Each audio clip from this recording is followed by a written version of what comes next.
It is the 31st of the 1st, 2025. The time is 5 minutes past 10. And in F1 news and updates, as always, there are very many F1 centric threads at which we need to pull.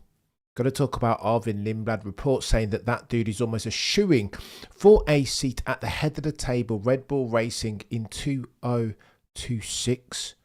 Mention no names. Isaac Hadjar potentially has his neck on the guillotine plate. GPDA were not consulted about expletive gate. We'll talk about that too. Autosport awards, and from that comes all of the big news. Zach Brown talking about expletive gate stewards. So too Christian Horner. There were a gazillion awards, and we will speak to all of that. First topic on the docket: Arvid Lindblad. F1 paddock now expects that Red Bull will sign Arvid Lindblad. Lest we forget that he was once upon a time brilliant in the wet, reminiscent of Maximilian Verstappen 3-4, some say soon to be 5-time champion at the Nürburgring. Brilliant in the wet, therefore Helmut Marko, Red Bull GmbH consultant, fancies Arvid Lindblad's chances of winning a World Drivers' Championship.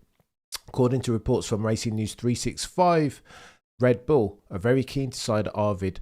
Oliver Goethe, Pepe Marti also race under the Red Bull Junior program, but Arvid Lindblad is the one that they're truly excited about. The 17-year-old will graduate to F3 this year, having won 4 races last term en route to his 4th championship. He must continue on his current trajectory, but he's currently already completed the first steps to Formula 1. To that point, we know that he's currently doing Freca Oceana, or whatever that series is called, with a view to get the requisite super license points so that he can slip into an F1 seat seamlessly. You're also seeing Arvid Lindblad shaking Lando Norris's hand and telling him that I will see you in 5 years' time. I want you to remember my face and name. Oh, the humanity. If indeed you're invested in story arcs and plot lines in the weird and wacky world that is the one that F's. Oh, and by the way, around the institution of the latest rules, Article 12 point whatever it's called, around expletive gate, the GPDA, the Grand Prix Drivers Association, related parties, key stakeholders apparently, were not consulted. Oh, the humanity, chat. How do we keep doing this? Notwithstanding the GPDA letter saying to the FIA and Mohammed Ben Sulayem, treat us as adults, please. That's all we ask. Surely that's not too much.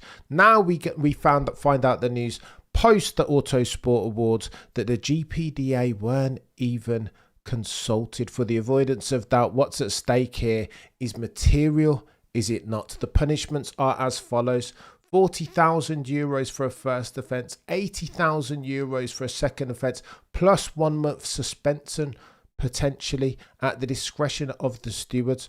For a third offence, €120,000 plus a 1 month suspension and deduction of championship points. What are we doing here?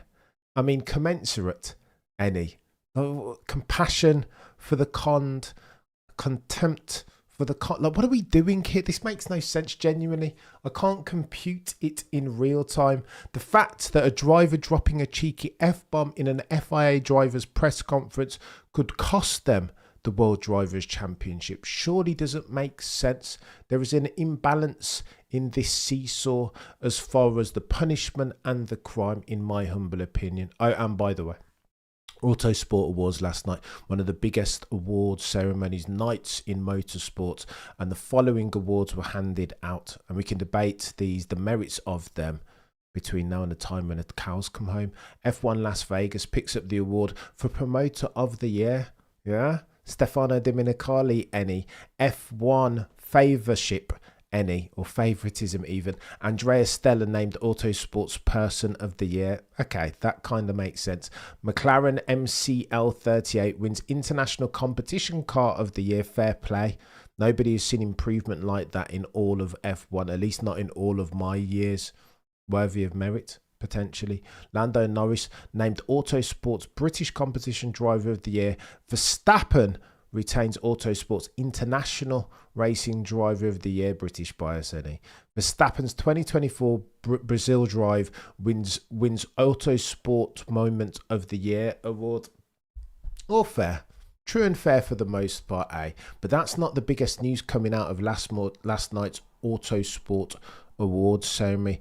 It's the conversations that Craig Slater, legend of Sky Sports F1, was having with team principal. First on the docket, you had one Toto Wolff talking about Lewis Hamilton, the crash, the split between Lewis and the boys and girls at the Brackley Brits. Of Toto, the boy who cried wolf, had this to say, that it was something of an amicable divorce. That, yeah, seeing the photos of Sir Lewis and the numbers attached to them, viral settings for the avoidance of doubt, was hurtful. It was something of an amicable divorce. But seeing those pictures, Toto, the boy who cried wolf, acknowledges that they were iconic, nothing if not. Around expletive gate, colourful language, Toto said, you got to be careful around the F-bomb. Yeah, we don't want the drivers, role models swearing too much, but you've got to be careful around native speakers. That culture is different now. That the F-bomb potentially means something very different to a Sir Lewis Hamilton than, let's say, a Maximilian Verstappen or a Charles Leclerc. And so you've got to adjust accordingly, normalise the punishments because of that. And I think Toto makes a really good point. Oh, and by the way, Kimi Antonelli rocks up, blinged to the nines, full Mr. T settings in chain, says of his test, now he's got a driver's license, that he just managed to pass his test. There was a minor mistake on his theory, though. He's learned English as Kimi Antonelli. He strikes a different figure, speaks about he's keen to get into the F1 car and learn from George Russell because he's not a bad driver. Oh, and by the way, Alex Wirtz, chairman of the GPDA, was also in attendance last night. And here's what he had to say. He said that they haven't had time to compose a response to GPDA, that there's too much going on at the moment. There's testing, drivers are on holiday, drivers are training, and so they haven't had time to make sure that they're all singing from the same hymn sheet, compose and issue, therefore, a response to the FIA expletive gate. And to that, Zach Brown has also chimed in.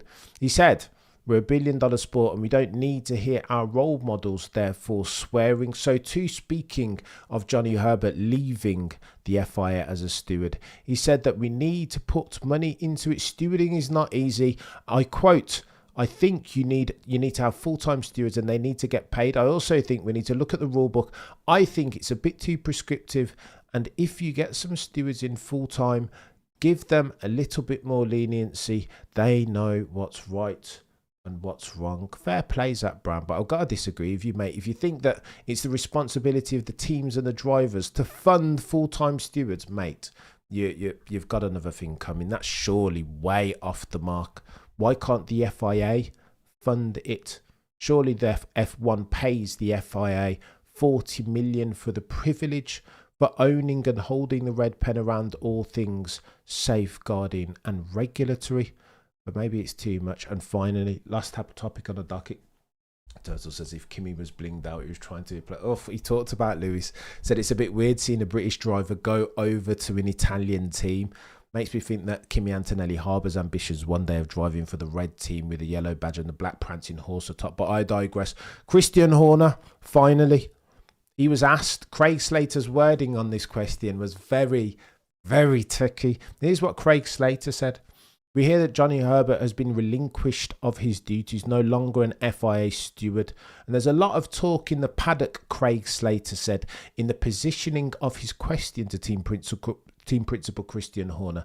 There's a lot of talk in the paddock about beef between Max Verstappen and Johnny Herbert, and that being the cause of Johnny Herbert's leaving. If you see the look on Christian Horner's face in response to the wording, Craig Slater hadn't even finished the question. It was a double blink from Horner and a shake of the head, a disapproving one. How very dare you insinuate that the reason why Johnny Herbert is leaving is because of Maximilian Verstappen, my driver?